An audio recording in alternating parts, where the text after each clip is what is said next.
Hey, good morning, NAIO 103 students. Introduction to Industrial Security Concepts. So, ituloy natin. Part 3 ito ng ating pre-recorded video. Part 3. So, start tayo sa midterm coverage. So, start tayo sa levels of physical security. So, yung physical security, may label yan, may antas. So, meron tayong 5 antas ng ating sigurado levels ating sinusunod. Pag sinasabi na minimum security, ito ay dinisenyo para pigilan yung unauthorized external activity, yung manggagaling sa labas na threat, external threats, external activity, which may in the form of simple intrusion or serious arm attack. Yun yung minimum security natin. Yeah? To protect the protective objects therefore are simple physical barriers such as doors and windows with ordinary locks. Kasi ang pinipigilan lang natin ay ordinary intrusion, trespassing, or theft, mga simple theft. Kailangan natin na lagyan yung lock ng mga pinto. Yan ay minimum security. Pag sinasabi naman natin low level security, designed to impede and detect some unauthorized activity that threaten safety. So hindi lang unauthorized activity, hindi lang magkukuha ng gamit sa loob, pwedeng magbibigay ng panganib sa kaligtasan ng mga tao sa loob ng kumpanya o ng isang institusyon. So yan ating low level security. This consists of physical barriers and basic alarm system that will announce threat. Gagamit na tayo ng alarms. So mamaya pag-usapan natin kung ano yung alarm. The next is medium security threat, designed to impede, detect, and assess most unauthorized external and internal activities. To include internal activities. Ano ba yung mga threat sa ating industrial security na internal, galing sa loob? Ito yung pwedeng gawin din ng ating empleyado against sa ating kumpanya, such as sabotage. Halimbawa, hindi sila conforme, hindi napagbigyan yung kanilang mga hiling, sabotage. Pwede din yung pilferage, nakaw sila sa company. So yan yung ating medium security level. Then the high level of security designed to impede, detect, and assess most unauthorized external and internal activities. Hindi lang yun. This system is composed of all the measures. Pagsama-samain yung measure natin sa minimum, low level, tapos sa medium. Pinataas mo lang yung antas ng ating medium security. Then maximum designed to impede, detect, assess, and neutralize. Diba? Yung high level natin nakalagay doon, detect and assess unauthorized. Malaman mo yung external and internal activities. Ma-assess mo, matansya mo ano ba yung kanilang binabalak. Sa ating maximum security level, hindi lang detect and assess, isasama natin ang ating neutralization. Hanggat maaari, halimbawa may threat na kidnapping of VIPs sa isang kumpanya, yan, hanggat maaari neutralize, mapigilan natin yung threats. So yan po yung level ng ating security. Next, yung concept ng physical security. Tatandaan natin to pag tayo nagle-layout ng physical security. Tandaan natin yung 5 konsepto. Una ay enemy agents must have access. Tatandaan nyo na pag tayo gumagawa ng security feature, security layout, iisipin natin na yung kalaban gagawa ng paraan para makapasok sa loob at makakuha ng impormasyon na gusto niyang makuha sa spying, di ba? Sa espionage. So, ano yung procedure na gagawin mo doon? So, lahat ng papasok na empleyado, meron tayong screening. Kaya pag nag-apply kayo, you are required to submit your MBA clearance, birth certificate, and others. Diba? Magkakaroon kayo ng background check. Kaya lang sa mga determinado talagang kalaban na nakakapasok pa rin. At least, we will be able to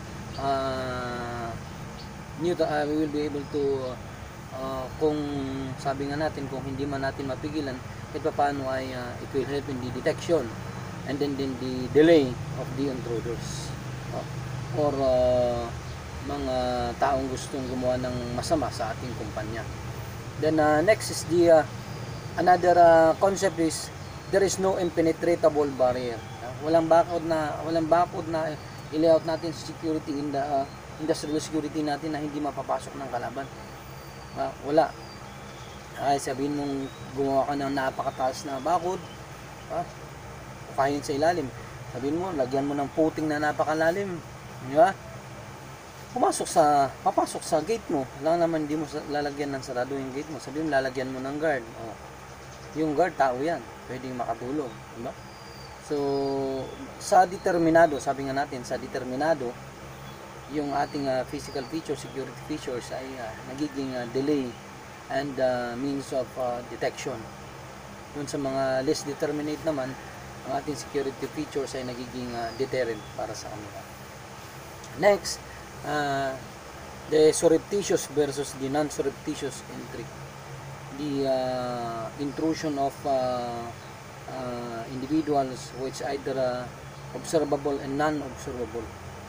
Mag-uusapan natin na siguro. Then, tatandaan nyo din, sabi niya, each installation is different. Kung sabihin na, hindi, ganito kami naglagay ng ang guard sa isang pinagalitan kong kumpanya, 50, kaya dito 50 din. No, depende sa level of threat na meron ng isang installation. Doon tayo magbabase kung ano yung i-layout natin na security features natin. Tatandaan yun. Next, pag-usapan na natin ngayon ng barrier. Ano ang barrier? Any structure or physical device capable of restricting, deterring, delaying illegal access to installation. So, yun ang barrier. Yun ang bagay na nilagay natin para mapigilan ang pagpasok ng mga gustong pumasok sa atin, unauthorized na pumasok sa ating kumpanya. Diba? Deterring and delaying. Diba? Perimeter barrier. So, yung ating barrier, yung ating barrier, isa yan, yung ating perimeter barrier. Yun yung bakod. A medium structure which define the physical limits. Nagsasabi na hanggang dito yung pagmamayari mo, hanggang dito yung binabantay natin na bawal pasukin ng tao. Lalagyan natin ng bakod. Either lagyan natin ng solid fence or the full view fence, diba? Or lalagyan natin ng warning signs, lalagay na warning, no trespassing, private property, gano'n. So ayan po yung ating perimeter barrier. Ang ating perimeter barrier ay nahahati sa dalawa, yung inside perimeter tsaka outside perimeter. Yung inside perimeter, protection adjacent to protected area in passing points, possible entry into areas such as doors. So para madali natin maintindihan, babasahin nyo naman yung notes nyo, diba? So meron kang alahas, nilagay mo sa kwarto mo, diba? So yung bahay, para hindi mapasok at hindi makuha yung alahas mo sa bahay mo, sinaraduan mo yung may lock yung pinto mo, diba? Yan ang inside perimeter, diba? Inside perimeter. Yung dingding ng bahay, bubong, yan ang inside perimeter, diba? Yung outside perimeter natin, yan ay hindi naka-attach. Yan yung perimeter natin na hindi naka-attach sa ating installation, sa ating building. Halimbawa yung fence mo doon sa labas, hindi kasama ng dingding, naglagay kayo ng so sa probinsya, para madali yung maintindihan, halimbawa may kayo ng bakod doon para hindi nakakapasok yung kambing, ang kapitbahay, kainin yung mga gulay sa loob ninyo. So hindi kasama yun sa dingding ng ating bahay. So yun ating outside perimeter, a line of protection surrounding but somewhat removed from the protected area such as fence. So next, yung maximum acceptable requirements of fence use as barrier, diba? So pag-usapan natin ito, yung height, yung mga ganyan. So may question tayo na, bakit sir kailangan ganyan na may standard na 8 feet dapat yung bakod, dapat 9 gauge yung wire na ilalagay natin. For example, we use chain link, dapat bakit ganyan, meron tayong sinusunod na litunon, hindi dapat depende sa mga kumpanya. So pinalawanag ko nang nakaraan, yung mga kumpanya na yan ay they are applying for accreditation. Halimbawa yung ISO accreditation, yan ay mga requirements sa security requirements na sumunod sila sa international standards ng physical security, para may pakita na matibay yung kanilang kumpanya, na they can withstand yung mga threat sa company, hindi sila malulugi. Kaya may magtitiwala ng mga investor, mag-i-invest sa kanila kasi they are accredited companies. So yun yung isang purposes niyan. So ang height po ng ating fence ay at minimum 8 feet. Yan, minimum 8 feet. So pwede mong pahabaan kung gusto mo. Ba? Yung slack, yung sa ilalim, slack at the bottom, hindi tataas sa 2 feet. Pero kung loose, yung halimbawa gumamit ka ng chain link wire, loose, umuuga yung bakod na nilagay mo, hanggat maaari nasa ground na. Kasi pwedeng iangat yun. So slack at the bottom not exceed 2 inch. Pero kung tight naman siya, ayan, kahit meron siyang slack o small opening sa baba. Then pag gumagamit tayo ng wooden fence poste ng bakod natin ay kahoy, dapat 4x4 yung laki niya. Tapos pag steel fence naman, dapat hindi din bababa sa 2 inch in diameter. Diba? Kahit gumagamit kayo ng H-beam or I-beam, ganun pa rin, 2 inch in diameter. Tatandaan itong mga technical term ng technical numbers ng requirements, board matters yan, ha. So fence, pag steel fence 2 inch in diameter, pag wooden post 4x4 or by 4 inches by 4 inches, then fence top, then yung ating tinatawag na top guard, ba, either protruding outward or inward. So halimbawa meron kayong bakod, yan, ito yung bakod mo, sample lang bakod, yan, yung nilalagay natin dito sa taas, yan, lalagyan mo ng barbed wire pa rin yan, yan. Ito yung ating, yan yung ating top guard. So meron ding standard yan, mamaya pag-usapan natin bakit nakatutok saan ba ang maganda talaga, nakatutok sa harap, ay sa labas o sa loob, depende yan sa purpose mo paglalagay ng fence top mo. Kung halimbawa school yan na ang gusto natin i-prevent ay yung pagtalon ng mga estudyante sa bakod, magka-cutting class, inward, para hindi madaling akitin ng mga estudyante. Pero kung ang pinipigilan natin pasok ng mga intruder galing labas naman, outward. Ngayon kung both, maglagay ka na ng dalawa. Naka V-shape na siya. Naka V-shape na yung yung fence top mo. Dito yung bakod mo. Ayun yung fence top mo. Ito yung bakod mo. Meron ka ng pointing inward, pointing downward. Ayan. So, yun ang gagawin. Then next, fence area. Yung paligid ng ating bakod dapat malinis. Maputulan yung mga kahoy kasi pwedeng gawing kublihan sa gabi. Pwede din akyatan yung kahoy. Kaya lang napapansin natin kung sa ating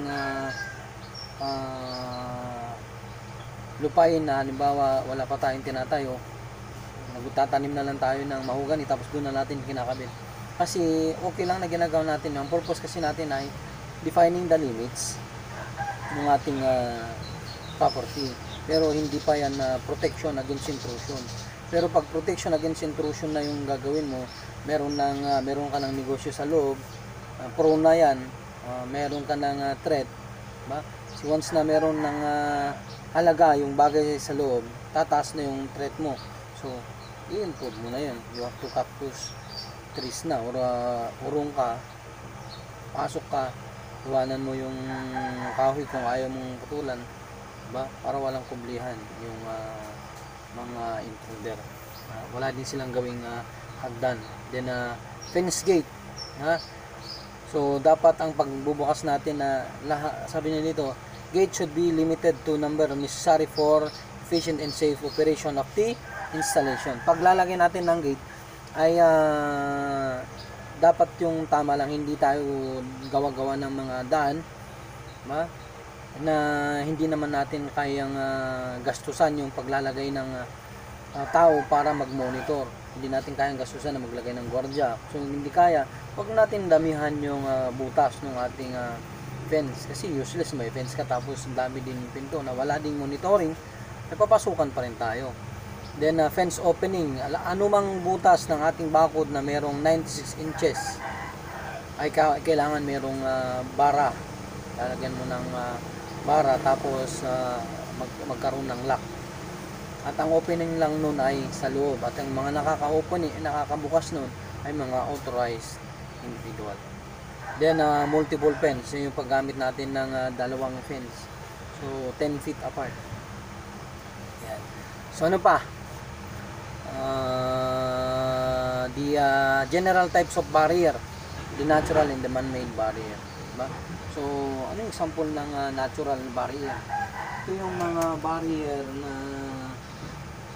hindi gawa ng tao, diba? Nature, diba? Halimbawa yung ilog, ayan, hindi tayo ng sample. Ayan. Halimbawa, ito ay kampo ng sundalo, ito ay bundok, diba? So andito yung kampo ng sundalo. Ayan. Kampo ng sundalo yan. Sample lang, diba? Saan ang natural barrier niya dyan? So yung ito pa lang, yung matirik na to ay isang natural features niya na yan, diba? So mahirap akyatin, tapos kita mo na sa baba, diba? Ngayon dito meron pang ilog na nadadaanan, nakapalibot sa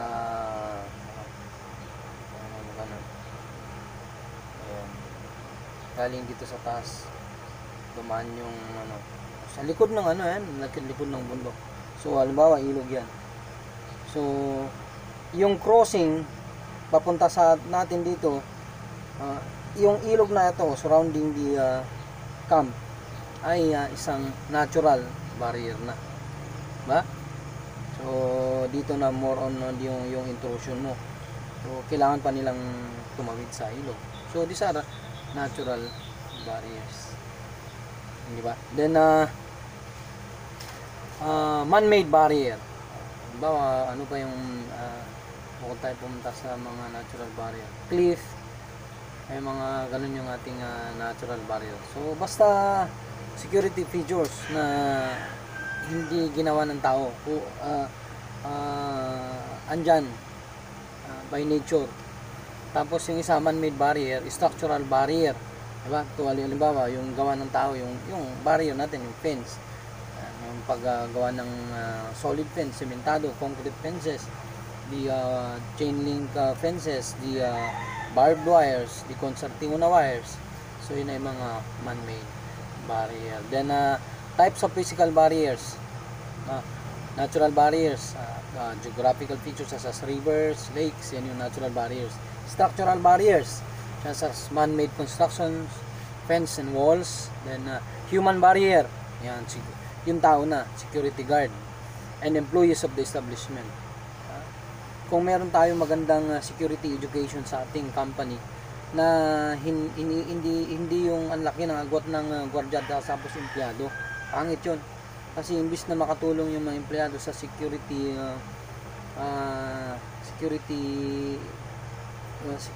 program natin, magiging kalaban tuloy sila. So dapat magkaroon ng security education na kahit mga empleyado, ipaalam natin sa kanila yung halaga ng seguridad. Ang halaga ng security ng ating kumpanya ay para magtuloy-tuloy yung magtuloy-tuloy yung ating kumpanya, meron silang employment, para hindi tayo maaksidente pag tayo ay pasukan mga intruders, sa mga terrorist activities, diba?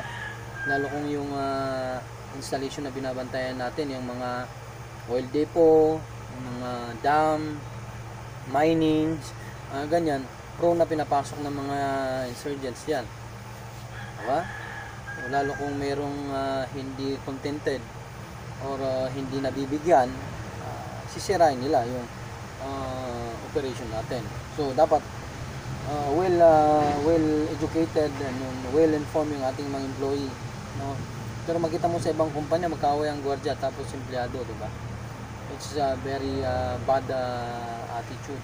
Sabi okay lang din, sabi ng iba mas okay din yung ganun, walang magandang bonding yung gwardiya at empleyado kasi pwedeng magkaroon ng kuntsabahan na maglalabas na si empleyado ng gamit kasama na si guard na magnanakaw sa company. So gawan mo na lang ng yun, countermeasures yun. So mag-employ ka naman ng private detectives mo, ganun lang yun, para ma-control yung ganung bagay, kaysa naman sa pangit ng ambience ng kumpanya mo, may bangay. Paano makatrabaho ng maayos yung empleyado? Ang hirap magtrabaho na mayroon kang kaaway sa isang workplace, diba? So yun yung human barrier. Animal barrier, aso, gansa, gamit natin ng gansa. Maganda pagsamahan natin yung aso at gansa, lalo yung sa mga farm, yung mga malalawak na areas. Pero sa industrial ngayon, bawal, ayaw nila ng aso, ayaw ng safety kasi pwedeng mangagat pa daw, pwede pang mangagat yung aso. Marami namang paraan, kaya lang bukod sa mangagat, magreklamo na naman yung mga animal advocate, sabi na ginagawa lang na mule yung mga hayop, diba? Pero sa atin, yung mga tulad ko na mahilig sa farming, may mga alaga kayong manok, hindi lang yung panabong, baka puro panabong yung alaga natin na prone ng pagnanakaw, samahan nyo ng ng gansa tapos aso, diba? So yung gansa kasi kung matulog yun, palitan yung kanyang pa, diba? Napakaingay niya. Yung aso pag napagod yan, matutulog yan. Yung gansa hindi. Ngayon pag nagingay yung gansa, matigigising yung aso hanggang sa naman yan kusang magkakaroon ng banding yan, and it will help you sa maganda yung resulta sa security feature. It will give warning sa any intrusion. Then energy barrier, yan, paggamit natin ng electric device, electric fences. Pero pag gumagamit din ng electric fence, mga kasama, halimbawa boundary natin, meron tayong kapitbahay doon, tapos ikaw naglagay ka ng 220 na meron, tapos mababa, paano kung yung bata nadulas, napahawak sa bako? Meron tayong policy na sinusunod dyan. Makita nyo yung mga electric fence, mostly sa kanila nasa taas, meron solid fence tapos lalagay sa taas to prevent intrusion, tapos collapsible, hindi yung basta tinatap mo na lang sa kuryente nyo. Kapag na-trigger na, nag-cause na ng alarm, shutdown na siya, hindi yung didikitin hanggang sa mamatay na doon, magkakaroon kayo ng liability. Next, hindi mo masabi naman paano kung lang may sumabit na o napahawak yung bata, diba? Hindi mo naman masasabi na intruder lahat ang nakakahawak mo. Pero kung nasa taas, ayun, pwede mong i-argue yun, talagang gusto niyang mag-go over sa fence mo. Then next, 3 line of defenses sa ating physical barriers. 3 line of defense: the first line, second line, and the third line defense. So ang first line of defense natin ay perimeter barriers. Lagay tayo ng sample.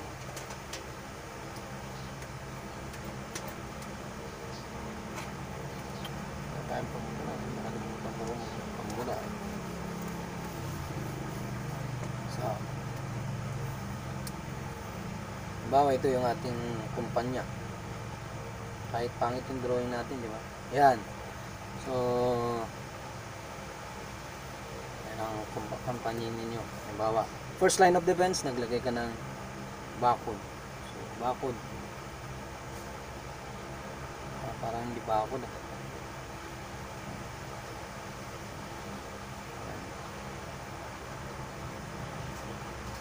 Para mabilis lang, kasi tagal pa eh. Yan, first line of defense mo yan, bakod mo. Then next is that second line of defense.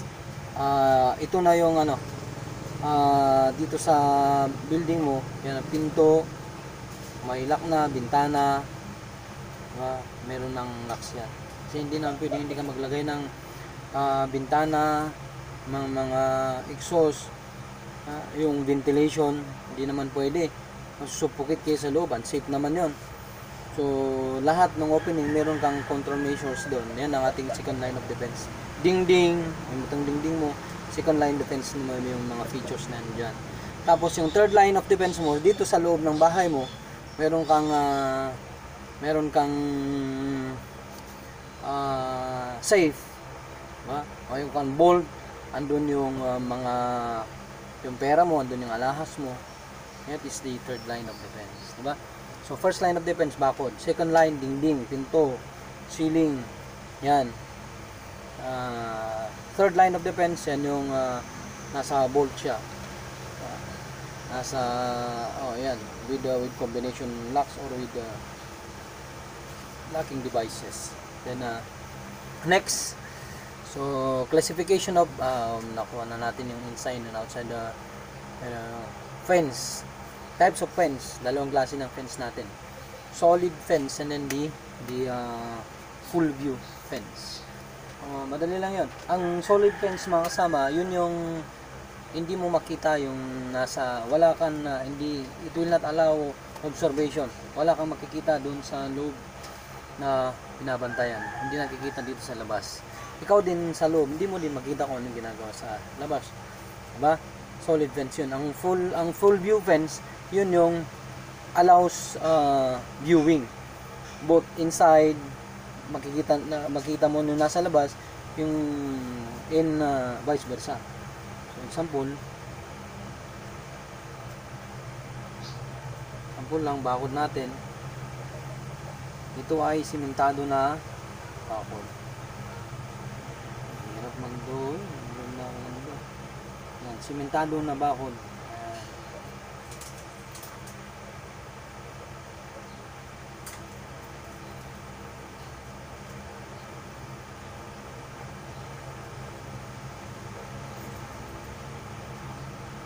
Ganun lang yun, di ba? Mahina. Yan, halimbawa simentado, yan ang ating simentado, mga hollow blocks. Ito ang ating solid fence. Ngayon, yung gumamit tayo ng chain link wire, yung interlock na wire,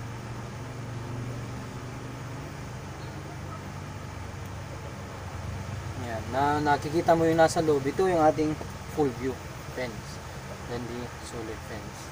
So merong advantage to, meron din advantage to. Parehas din, merong disadvantage, meron din yung disadvantage. Ito kasi hindi mo makikita kung ano yung ano din yung pinaplano ng kalaban o yung intruder. At pwedeng gawin din kublihan niya ito sa gabi kung cause ng anino. Ito naman, naobserbahan mo. Ikaw naman, naobserbahan ka din. Yun na din disadvantage din. So ngayon, kung ginagamit lang naman natin to kung ano, yung less naman yung less yung threat sa atin. Halimbawa, hindi naman ganun kalaki yung kukunin, kasi yung iba kung gusto talaga pwede na nang ikat yan eh, di ba? Mas mainam talaga ito. So to counter, makontra yung disadvantage ninyo na walang observation sa labas, maglagay ka ng ng security tower mo dito para nakikita kung ano yung nasa labas, diba? Ayan, depende. Kung talagang kinakailangan, gumamit ka nito. Ayan, unang solid fence. Next, types ng mga full view fences natin. Yung chain link, alam niyo naman siguro yung chain link wire, yung parang ganito siya, yung hog wire, tinatawag na hog wire. Ha? Tapos meron na requirement, dapat minimum height of 7 feet, excluding the top guard. Huwag mong isama yung top guard. So at least 7 feet pag gumagamit ka ng chain link wire. Then yung ating barbed wire. So meron pa sa chain link yung 9 gauge dapat yung kapal nung alambre niya. Tapos slack din sa ground, ganun pa rin, which 2 inches, hindi tataas sa 2 inches kung cemented yung pavement. Pero kung loose ground na pwedeng bumaba yun, halimbawa pag ulan, ayan, umuulan, bumababa yun, hanggat maaari ibababa natin. So ayun pala yung poste natin. Ito na natin, sabagay nasa notes niyo yung paglalagay niyo ng poste, yung lalim ng poste natin 3 feet, 3 feet. Magbabawang ka ng 3 feet, tapos meron kang 8 feet na nakalutang, edi 8, 9, 10, 11 feet lahat ng poste mo sa bakod. Yan na barbed wire, then concertina or the Dannard wire. So ginawa nyo na yan, nagkaroon na kayo ng assignment. So mag-alam nyo na yung pagkaiba ng concertina at barbed wire, diba? Barbed wire, yun yung wire na napulot, tapos yung mga tulis niya wire din mismo, nakatid. Yung ating concertina or the Dannard wire,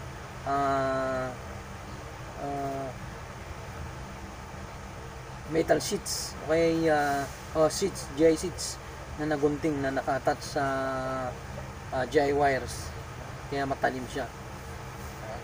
Then next, additional protective measures, yun yung ating top guard. So yung ating top guard, yung nilalagay natin sa ibabaw ng ating bakod. So bukod doon sa ano yan, horizontal yan, maglalagay tayo ng top guard yan para hindi pasukan, lalong hindi tayo pasukan, diba? Tapos 45 degree, tatandaan nyo yung angle nito ay angle niyan ay 45.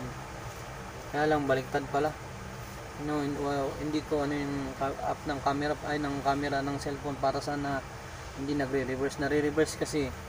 So 45 degree yung angle ng ating top guard, tapos yung pagitan ng at least 4 strands, 4 na linya yung lalagay mo na barbed wire o concertina o ano nilalagay mo, tapos ang pagitan nila ay 6 inches apart each, diba? So 6 times 4, 1, 2, 3